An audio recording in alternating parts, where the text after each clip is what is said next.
What is going on, people inside that internet machine? Welcome back to this episode, and I have been tagged. Dad, you were not tagged. No, I wasn't. Damn! What I meant to say was this. What is going on, people inside that internet machine? Welcome to this episode of Odds and Ends, and tonight I am doing a response video to mtshark7's 10 gaming questions.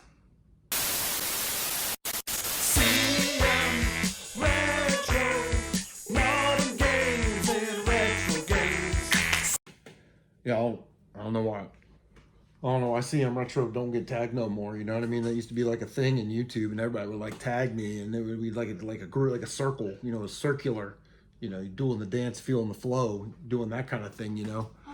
What's up, guys? All right, so this is response video. I saw it last night. mtshark7. All the links will be in the description. Make sure you check out these YouTubers and you know, see their responses to these questions, because some of them are kind of interesting. But apparently he got it from Do You Nerd, and then I watched their video. Got it from Linda, the gamer gal. I watched her video, and then it was at Megadan29. I think it even goes back further than that.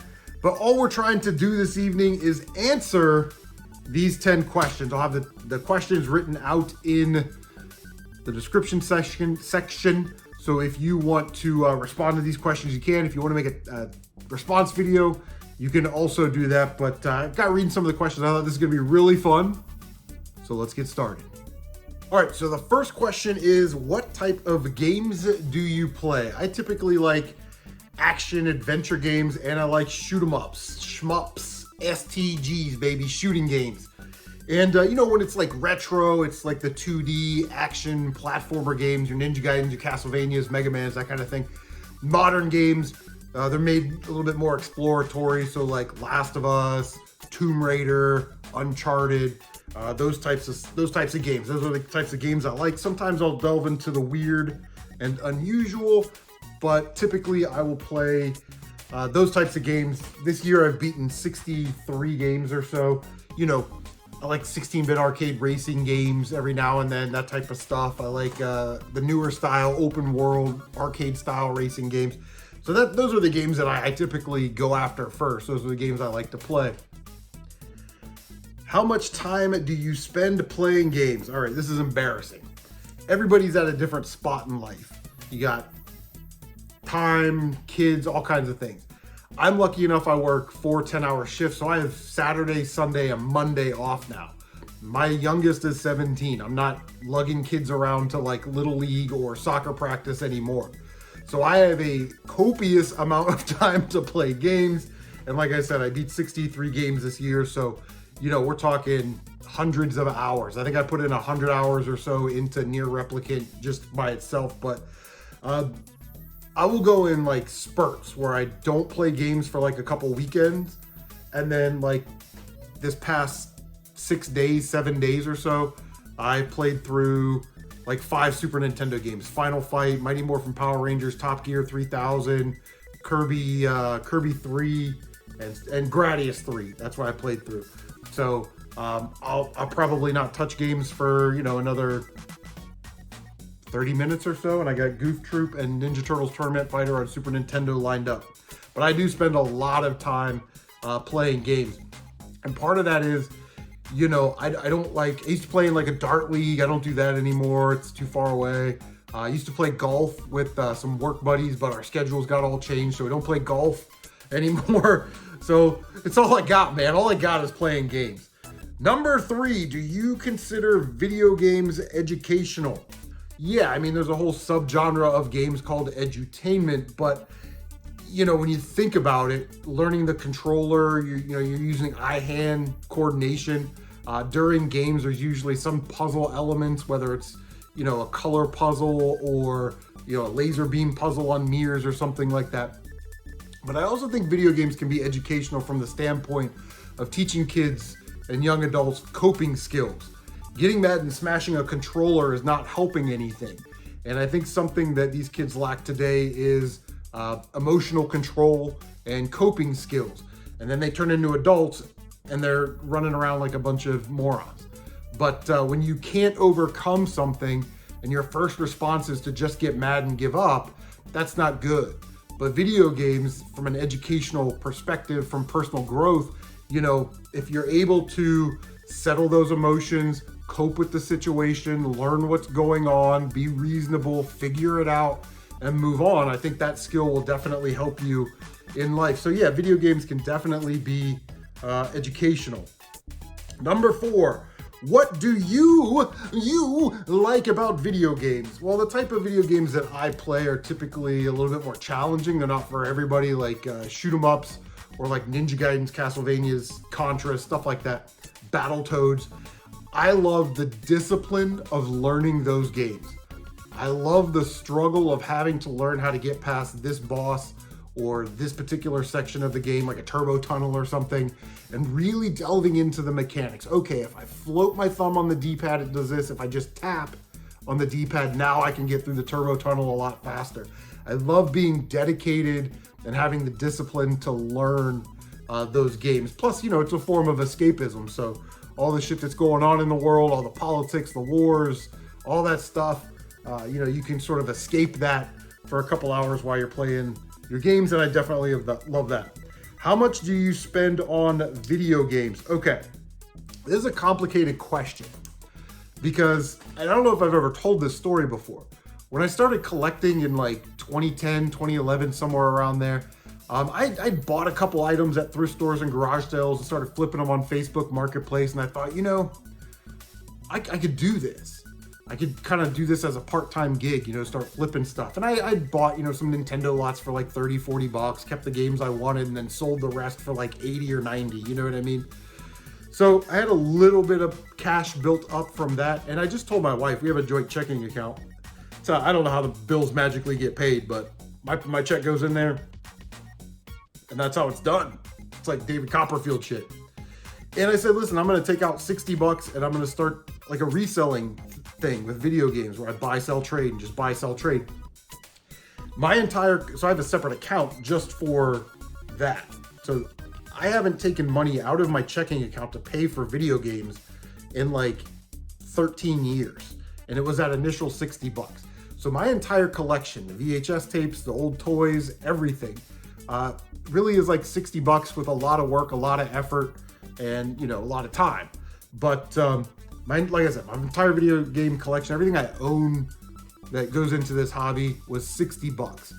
But I will say, as I've gotten older, I've balanced the I need this versus I want this. And to give you an example, if it's not a game that I'm going to play within the next year or two, I may want it, but I don't need it right now. And I'll give you a great example. I was at Maxine's Bargain Box today. That's my local store. I've got $310 in trade credit. I just finished up Top Gear 3000 and I want to play the other 2 Top Gear games on the Super Nintendo, which I don't have. They had a copy of Top Gear for $10. Could I have burned $10 in trade credit? Of course, you know, but I'm holding this game in my hand. I'm like, I want it, but do I need it?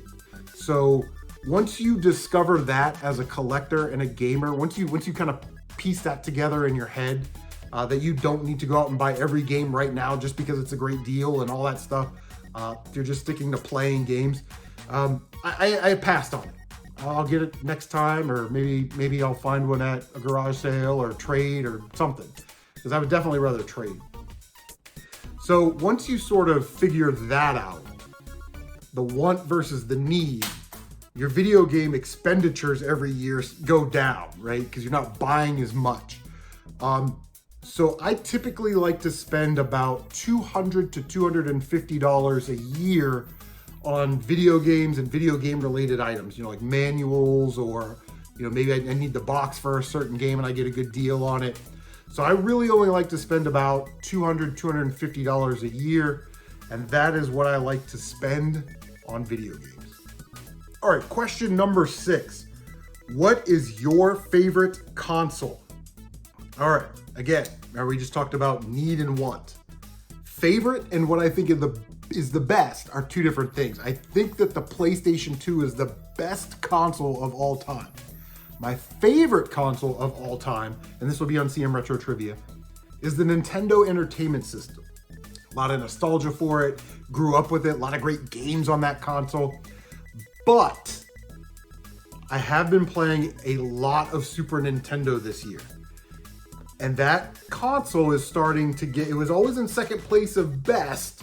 It's starting to inch its way really, really close and maybe past the PlayStation 2 as what I think is the best console. It's also getting really, really, really close to the NES. And the next time we do one of these videos, it may replace the NES as my favorite console. Being able to dig into the console library that the Super Nintendo has at this stage of my life is like a godsend. It's like having a brand new console library open up to you. You know what I mean? And when I was a kid, you know, you played the Marios and the Donkey Kongs and the Mega Man X's, but all the games I've been able to experience over the last 3 or 4 years really have started to change my opinion on what my favorite console is and what I think is the best console. So yeah, favorite right now, NES, best console right now, PlayStation 2. Next week could be different. Number 7, favorite video game.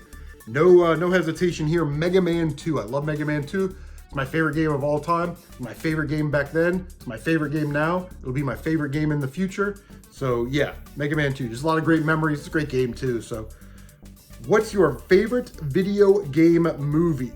Now I didn't know how to take this question. Does it mean my favorite movie that's based on a video game or my favorite movie that has like a video game theme?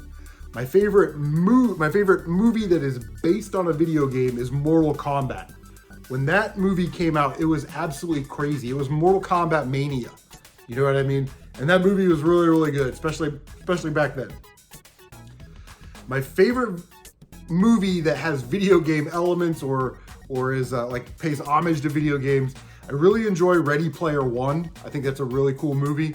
And then I always love The Last Starfighter. The idea that there's this like galactic federation out there somewhere, and to recruit pilots, they put, you know, video game machines all over the galaxy, and, you know, whoever is able to get a certain score or reach a certain level, you're now recruited into this war that's going on in space above our heads that no one knows about. But Last Starfighter, love that movie, man. It's a great gimmick too. It's like every kid in the 80s, that was like a dream. That would be a dream for us.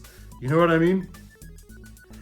Number 9, who is your favorite video game character? Well, since I just said Mega Man 2 is my favorite video game, I do like Mega Man, I do like X, but I think my favorite video game character is Samus Aran from Metroid.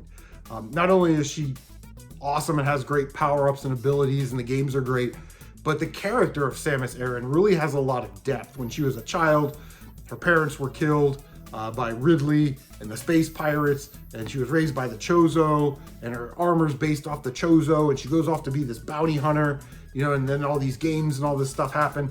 But I think there's real depth. I think she's a broken person that is trying to do good things, you know, save the universe and all that stuff. But yeah, Samus Aran's definitely my favorite video game character.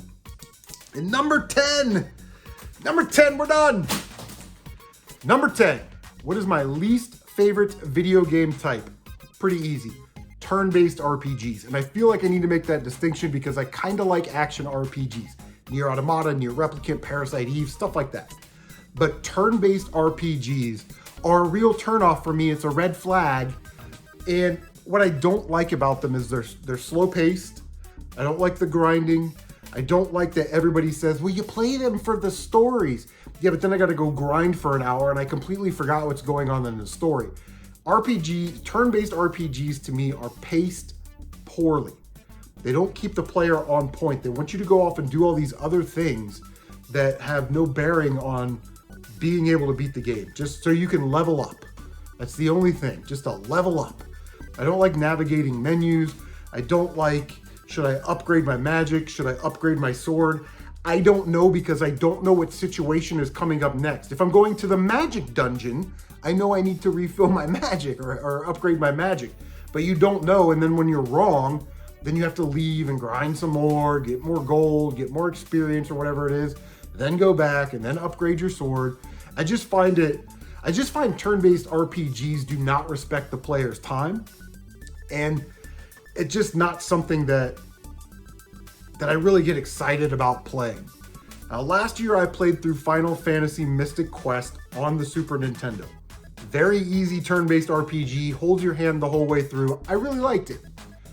But that purpose of that game was to get people that don't play RPGs, to get them to try and play more RPGs. I played through that game, and I don't want to play any more turn-based RPGs. You know what I mean?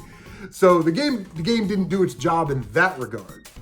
I will say next year I'm going to concentrate on games that I've never beaten a game series. I've never beaten a game in that franchise, and Final Fantasy VII and Chrono Trigger are on that list, which obviously are turn-based RPGs. So maybe next year I'll have a different perspective. But right now, turn-based RPGs, and I'll throw in like tactics-based stuff where you're moving on grids. It's just not for me. Like I said, I like to control the action. I like it a little bit more fast-paced. I like everything in like small digestible content parts, pieces. Go from the left, end on the right, next level. Left, right, and easy. Because I'm a great big giant ape. I'm a dummy when it comes to like having to learn how to level up something. It's just not my forte. You know what I'm saying? Anyway, guys, those are the 10 questions. Please like, comment, subscribe, share on social media. Don't forget to bang that notification bell so you can stay updated on all of your CM Retro gaming goodness. Don't forget to check out those other channels so you can see what their responses are. I'll leave the questions, like I said, in the description section. So if you want to answer some, all, or a few, you want to do a response video, that's awesome as well. But anyway, don't tell anybody this. I'm working on my top 15 Super Nintendo games of all time. Top secret information. Don't let the internet know. Take care of yourselves, and we will see you on the next one.